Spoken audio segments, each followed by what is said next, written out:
Hi and welcome to the Startups Roundtable. Today's guest is Laura Francois, and she is a co-founder of The Spaceship, which is an online entrepreneurship masterclass taught through impact strategy to enable more entrepreneurs to solve for the Sustainable Development Goals. And Laura does this by aligning the entrepreneur's life purpose and the global challenges we face collectively. Laura is also a founding member of Open Door Policy, a not-for-profit focused on upskilling marginalized communities that lack access to traditional employment, such as refugees and stateless people, for remote digital employment.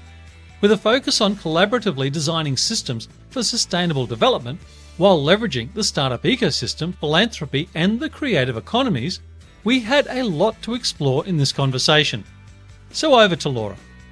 I've spent the last 10 years of my life in the so-called impact space, so focused on environmental and social impact, very traditionally through nonprofits and working with policymakers and so on. And I guess in the more recent years, in the last 5 years or so, I've realized that there's a real interesting pattern that's happening when business starts to take hold of these challenges and starts solving for these challenges. And so what I'm kind of all about is marrying the business space with the impact space to really find longevity of impact and to make sure that, there is sustainability in the impact that we're trying to have. And I really think that entrepreneurs are key to doing that. I'm a fellow entrepreneur. I run my own projects and have been based in and out of Southeast Asia for the last 6 years on and off, mainly in Singapore and Malaysia.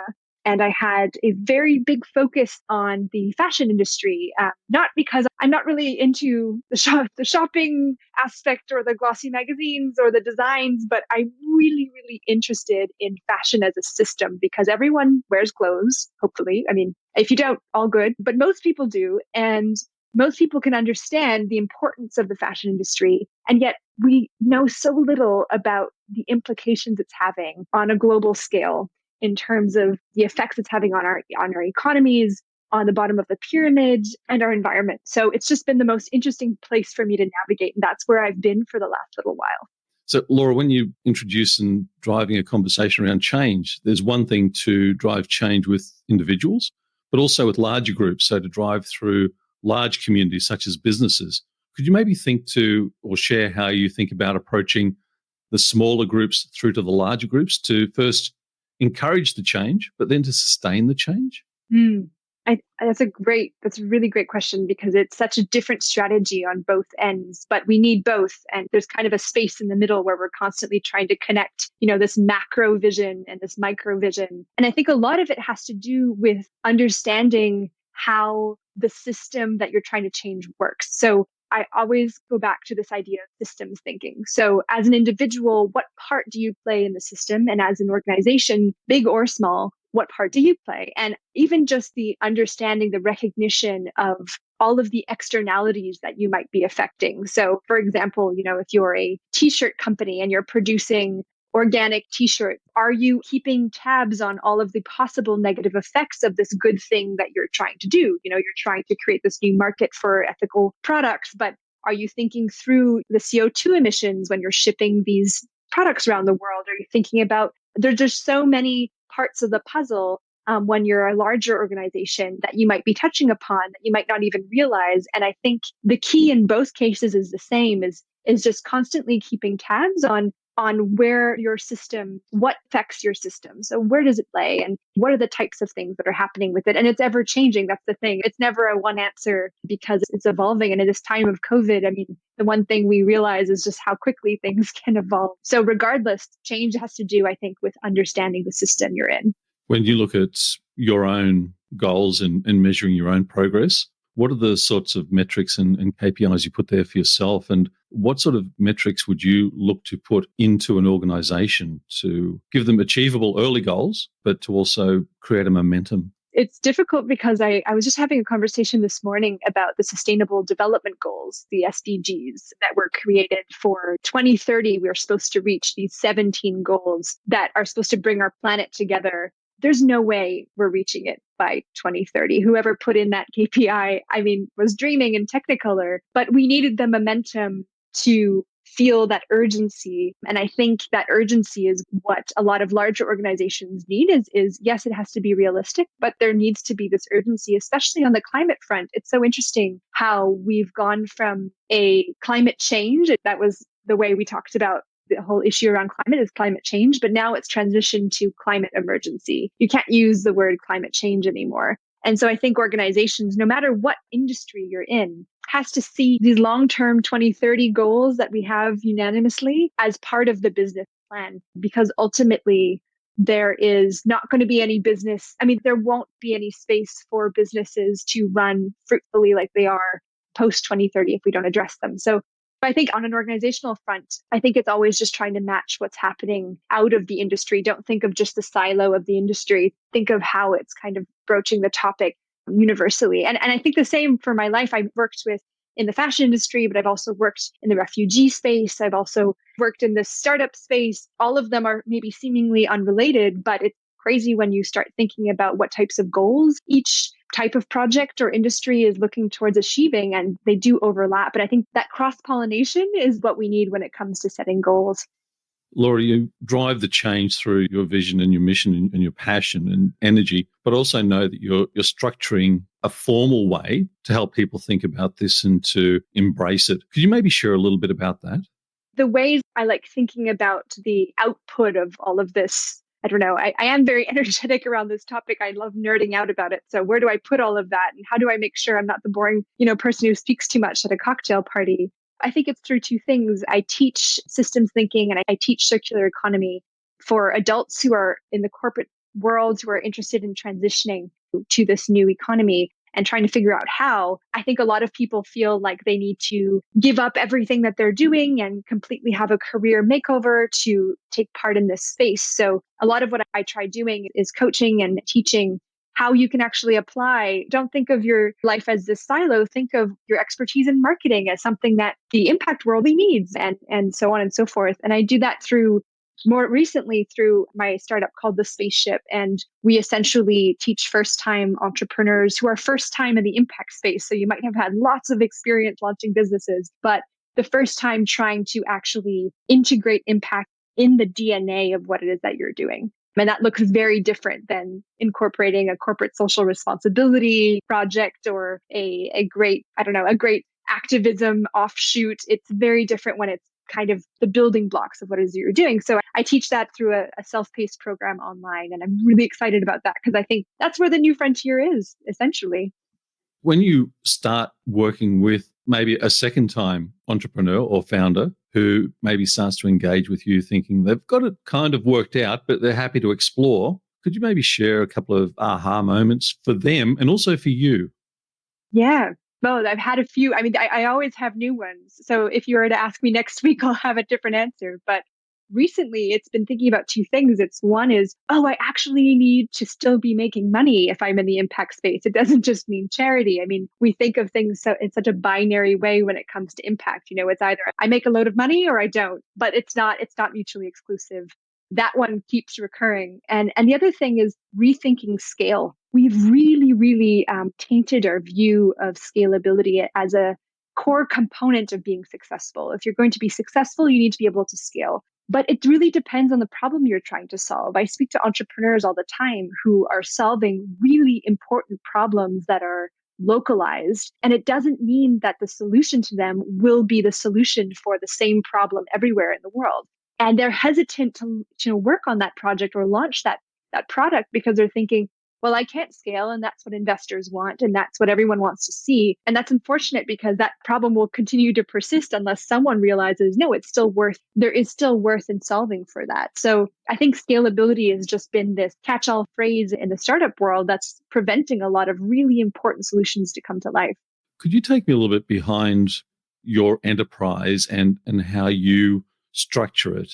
Decision making. What you're doing now isn't the first time you've started up. You spoke about the clothing industry 6 years ago, and it's a really interesting history that you have. Could you maybe share some changes in how you were making decisions maybe 3 years ago versus now, and what's driven some of those changes?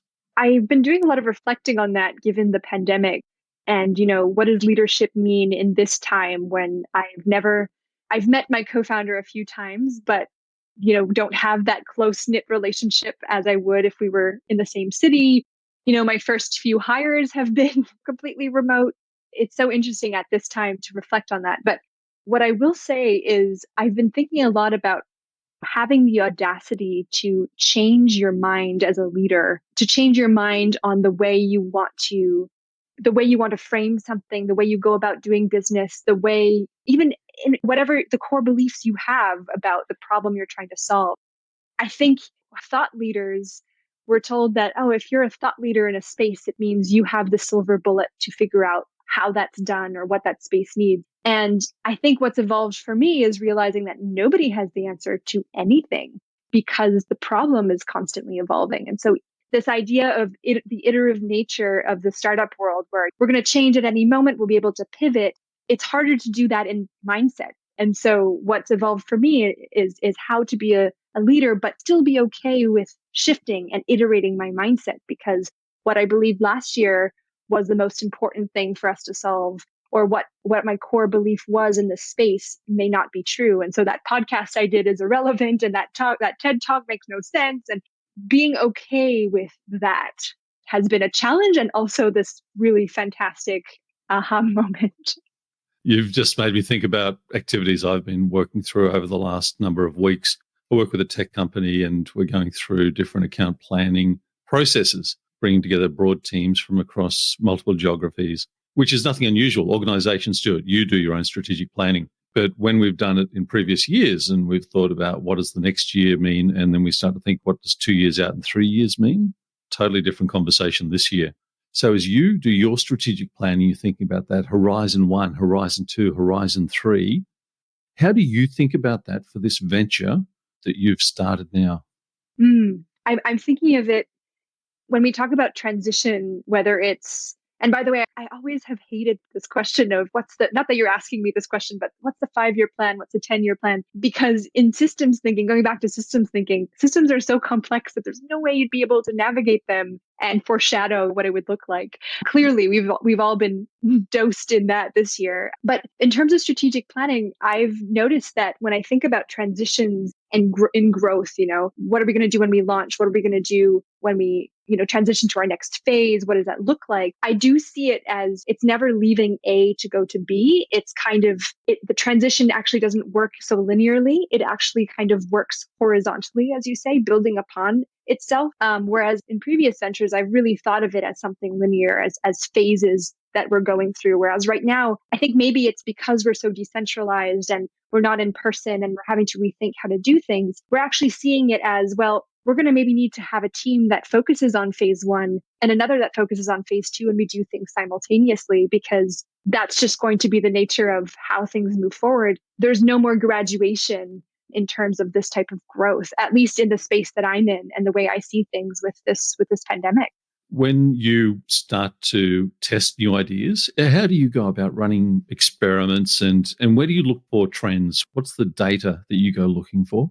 I did a few years in my life in the tech space, in the UX space. So user experience research to me is still I'd say is my North Star when it comes to testing out. I think it's the same no matter what industry you're in, being able to just go out on the street. But what's interesting to me has been to really look towards what is happening in the industry that have nothing to do with my own, to find these trends. So going back to this idea of not having silos. So for example, for me, I'm in the right now I'm in the education space, in this impact education space, but really looking towards, what are accelerators in deep tech doing? What is the biomimicry space doing? Because there's something really magical about this, how do you say, like very, very almost bipolar thinking of having very disparate thoughts, disparate companies that have nothing to do with each other. I've always found that that's where the big ideas will emerge. The design thinking space does this all the time. And I love exercising this idea of, like, if you were someone else's shoes, if you were an architect for a day, how would you approach this problem? If you were a comedian for a day, how would you approach this problem? And so I try to do that. I actually try to have as many conversations with people who are outside of my industry, who have absolutely nothing to do with what it is that I'm working on, to give me their 2 cents. And that's where I'm able to kind of start tracking trends. That might just be me. I don't know how long this experiment of, this working will last, but it's been great so far.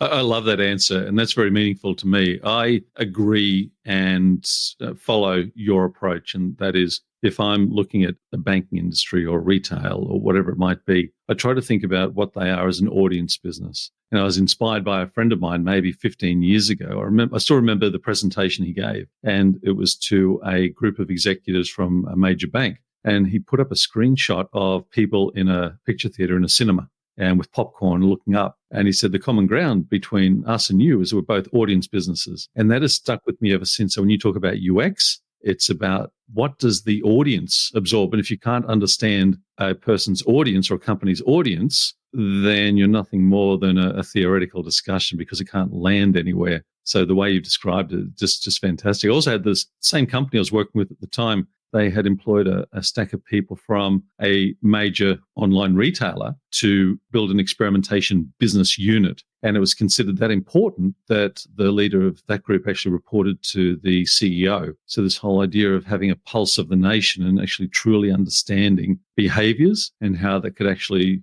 we could impact behaviors was core to not just the beliefs, but the actual practices. So that, I think there's a fantastic answer, and that's very meaningful. I love that this is that you find this mirroring in your own work, because I've even gone as far recently in the last couple of years to work with artists, because they are the most divergent thinkers that I've found, and they're always valued for their output, the art that they create, but the process that they have, the creative process that they adopt, I've been using in my business in the way I strategize, in the way I work with my team. And I just think, the more quirky, the better at this point. And that's just been a breath of fresh air. Laura, you talk about teams. I wonder if you could give some commentary to diversity and inclusion from your experiences and how you're thinking about that as you build your own enterprise. Yeah, it's a tough one, because it's always a struggle when you're as a first time founder. It's a struggle to know what to do, and then you gain some experience and you realize, but with this business it's different than the last, and so hiring is not the same. What I've realized is Simon Sinek talks about finding your why. To me, this is still the gut feeling I get when I'm working with someone who has such a strong why. Especially, I think, in this space where financing of these types of projects doesn't come necessarily as easy, though the impact investment space has grown. It's not a walk in the park. Finding people who have this strong why is, I look for that before I look at their CVs. And then similarly, it's interesting. I also, on this topic of cross-pollination or having divergent thinkers, finding individuals who are fantastic at their craft, but that may not have had any necessary experience in the impact space or in this specific space has been so key. And I think it's coming from a background in the nonprofit space where we're always looking for there's a very traditional sense when it comes to hiring, very much like the corporate world. It's been interesting to be able to find individuals who have never done anything like this, but are really, really darn good at what they do and have a really strong why. That's really changed my hiring practice in terms of, in terms of inclusion of, and I'm not talking about, I know diversity and inclusion can go in so many different directions, but just speaking about the person. I help run a nonprofit called Open Door Policy, and we're in the service of training refugees and asylum seekers who are waiting for relocation. And so I think a lot of my hiring practices is informed by my work in helping to direct this nonprofit, where training individuals who have no background. So this idea of open hiring, what does that look like when you don't have proof of birth certificate or CVs? What does that look like? And so that's always really been, that's always top of mind for me. That's a wonderful reflection, and thank you for sharing the breadth of that. I'm wondering if you could maybe close for us today with a comment. If there was a founder or a future founder listening to this and they wanted some advice on looking for mentors and coaches, what would your advice be to them? Oh man, if you find a good one, let me know. No, I'm kidding. I think for me, it's always been, but there are moments when you want to listen and you're ready to receive mentorship or coaching. And there are moments when you think you are, but you're actually not. You're still very much in your own, I'd say in your own mental chasm, if you will, where feedback is not necessarily what you're willing to absorb. And to me, I've come across fantastic coaches and mentors informally in my life, but had not been ready to have that type of relationship. And so though I don't have a silver bullet to say where to find them, but self-reflection to understand whether or not you're in a place to receive the type of guidance that you're looking for is a question I don't think we ask ourselves enough. I'm always searching for coaches for myself, but don't necessarily realize that the chapter I might be in might not be the best one for me to have that coaching and mentorship relationship. So my advice would really just to be to check in with yourself and figure out what exactly is it that you need. Is it strategy? Is it motivation, accountability? And when you ask for something specific, it's more likely you'll receive. That's a brilliant answer, and it's very generous for you to actually reflect truly to provide the answer. It's too easy to respond to that question with a rote response. So thank you. And Laura, it's been a joy meeting with you today. Thanks for taking the time and taking us inside your new venture and sharing from the experiences that you've had. It'll be tremendous to stay in touch and to see how you progress. So thanks a lot. I really appreciate you having me on the show. All the best. I hope you enjoyed this conversation with Laura as much as I did. Feedback is always appreciated. And that's it for today. Thanks for listening, and bye for now.